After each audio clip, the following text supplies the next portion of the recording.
following announcement has been paid for by the Wrestling Epicenter. Hey, everybody. Hey, guys. Hello, ladies. Remember me? Let me talk to you, dummies. It's now time It's beer time. TikTok. It's showtime! for the longest running wrestling talk show in history. We are huge. It's gonna be cool. You're where it's at. You smell like me. Tune in each and every week. You better keep listening, or I'll come out of your computer And turn it on for you. or else I'm gonna kick your stinking teeth in. We've been known by a few names. The needs of the many far outweigh the needs of the few. The Interactive Interview, Interactive interview. Oh, yeah. Interactive interview. The interactive interview. Interactive interview. The interactive interview. Interactive Wrestling Radio, Interactive wrestling radio. Interactive Wrestling Radio. Interactive radio. Interactive wrestling radio. Interactive wrestling radio. The Blaze, Blaze 1260 AM. The Blaze. The Blaze. Blaze. The Blaze Rock. and a lot of other names. Weekend Warrior of Wrestling. The Pile Driver. The Epicenter. 3-count wrestling. The Hour Slam. But it's all one show, the Wrestling Epicenter. Wrestling Epicenter. The Wrestling Epicenter. The Epicenter. Wrestling Epicenter, dude. The Wrestling Epicenter. Don't get off. And your host from day one, By ignorance or arrogance. James Walsh. Wake up, sleepyheads. Dr. Carol House. It all starts What a rush. Oh, Boomer Sooner. Thank you very much. I got 2 words for you. Thumbs down. Breaking necks and cashing checks. Now, I've heard a lot about you guys. Check it out. Get out of my face. You win! But I'm desperately out of time! So what you gonna do when Blaze-a-mania runs wild on you? now. Video match. The preaching match features Jimmy Jacobs, who is joining Patrick and I right now. How are you, Mr. Jacobs? I'm doing excellently okay. How are you? Doing great. And Patrick is on the line as well for. Hello, everybody. Good. So how did you end up getting the deal with TNA to do the pre-show match? They called me up on Wednesday. They got me off and just asked me what I was doing on the weekend. And just like, hey, what do you want me to do this weekend? And so they brought me down there for that. So will they be bringing you in for any more appearances? Do you know? As of right now, nothing's planned. But I've been talking with them for a bit. You never know what's gonna happen, I guess. Yeah. That'd be great to see you on TNA regularly. Yeah. Now, since we last talked to you, you've had a few more half-hour waits. You had a match that had the internet buzzing against EJ Whitmer, where you took an absolutely sick bump into the crowd. What was your mindset going into that match? Was that the New York City one you're talking about? I believe so, yeah. Yeah, that was, I was kind of, I don't think nervous, anxious going to the match. I think, both me and DJ, knew that we needed to step it up as far as everything goes, and as far as, being a number 1 contenders match for the title. I've never gotten a title shot, so, I was gonna do anything for that, and I think he was of the same mindset, so it was very anxious, very, I don't want to say scared or nervous, but anxious. Now, we interviewed Zach Gowen, and he was talking about the spot that you take the powerbomb into the crowd, and he calls it a retarded spot, but I think he means it in a nice way. I'm not sure. I'd say retarded. I'd go with that. I'd second that. Okay, did you get banged up doing that spot, or was it, okay? Were you okay afterwards? Did I what? Did you get banged up? You know what? It wasn't fun, but I was still walking, so no complaints. It could have gone a lot worse. A lot worse. Hey, man. Where'd you come up with that spot? DJ Whitmer's out of his mind. That's what I came up with it. They were up there, and you're not going to powerbomb me into the third row from here. Don't ask me, man. Okay, and of course, after that match, we got our first feature match tonight with Eric Young and Johnny Devine. Now, of course, you were backstage in Churchill at this time when the fire broke loose. When were you guys notified the Impact Zone was on fire? You know, I wasn't in the building. Like the way at Universal Studios, the way the locker is set up is there's a backstage area, but guys really get changed there. Like I said, a big trailer. So I was outside just, smoking my post-match cigarette because that's my bad habit.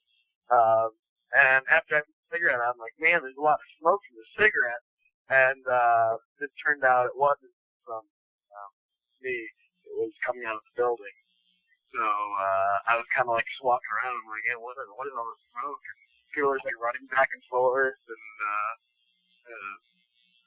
I didn't realize what was going on until somebody was like, yeah, the roof's on fire. And I was like, what? This is my big welcome to TNA. Yeah, it was kind of out. I mean, it's really out of hand. Like people were just like running around and stuff, and like people they had to evacuate the building, I think, or whatever. And I was just no. What was the management doing in this? Because I would think that'd be just a nightmare for them. Oh, yeah, people were, I don't want to say freaking out, but I mean, it's a big deal when you're on national live pay-per-view and, the building catches on fire and you have to evacuate everybody and stop the show. And, I mean, they held it together enough to at least, I didn't see the pay-per-view, but they have put some segments on TV. I think Marty Brown did an interview, and they just think Shane Douglas from the Naturals. Oh, he did a long interview. Yeah. He had about 2 minutes of content and about 10 minutes to film. So that was good. Yeah, I don't know if they showed, like, Eric Young was out there, like, in front of all the fans and stuff, like, keeping them all entertained.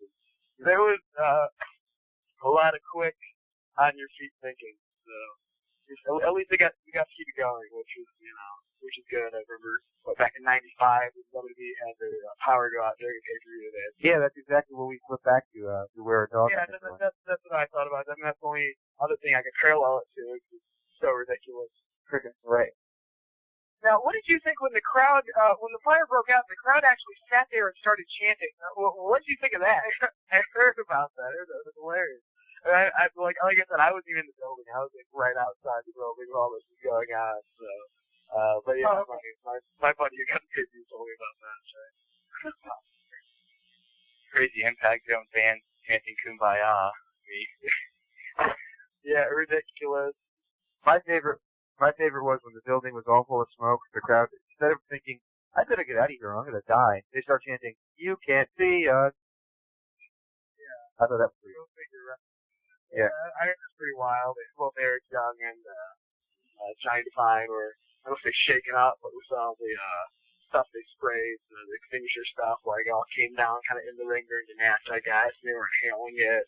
Johnny Devine was like puking out of his nose after the match. And Really? Year too. So, yeah. Wow, because I was actually going to say that they actually handled themselves well, because I would think that a lot of guys would have been just totally thrown off by it. Yeah, exactly. Okay, would you like to stay on the line and talk about the rest of the pay-per-view with us, or? You know what? I gotta be honest, I didn't watch the pay-per-view. Okay. Okay, Lisa, you're on. Any upcoming appearances you'd like to plug or anything? I think Ring of Honor's in St. Paul next Friday, the 25th, and Chicago on the 26th. I think I have another rematch with DJ Whitmer, and just a lot of aggression to be taken out. And our last two singles matches, we've done some crazy stuff, so I'm guessing you'll probably see more of the same. So you should probably check those out. I don't know if you guys can go up any higher to get another stick powerbomb in that last one. I don't know either, but like I said, DJ Whitmer is completely out of his mind. And I say that with, I think he's a good performer and good athlete, good fighter, but he is completely out of his mind, man. You have no idea. Is he the craziest guy that you've ever worked with? Man, I don't know. He's pretty out there, I'll tell you, man. He's a great guy and everything, but he is. He had a no-rope barbed wire match with Necro Butcher a couple weeks back and stuff. You could have paid me enough money to do something like that. If you've been keeping up with his Ring of Honor stuff in the past, 6 or 7 months or whatever, he has just been ridiculous. So, I hope he stays alive. And of course, the fans can keep in touch with you through your MySpace. Of course, man. www.myspace.com/Jimmy Jacobs could be your cafe, man. All right, and thanks for coming on the show. One quick question about MySpace.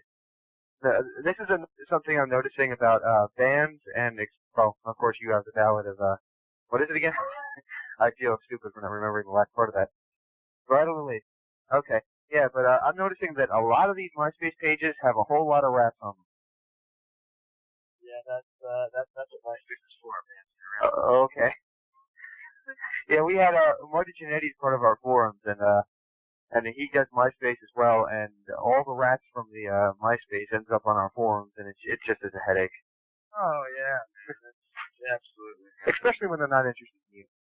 There's tons of ladies on MySpace. It's the place to go, man. You wanna meet some girls. Alrighty. Well, thanks. It's not even about going out anymore. It's not even about the bars. Just type in myspace.com and start searching. All right. Once again, thank you for coming on the show, and good luck with TNA and whatever else is ahead of you. All right, man. You guys take care of yourself. The preceding announcement was paid for by the Wrestling Epicenter.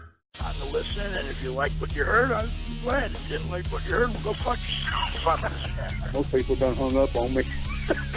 We had a lovely conversation. What a show. Oh, mercy, Daddy. On the radio dial. Don't hang up. Bye-bye.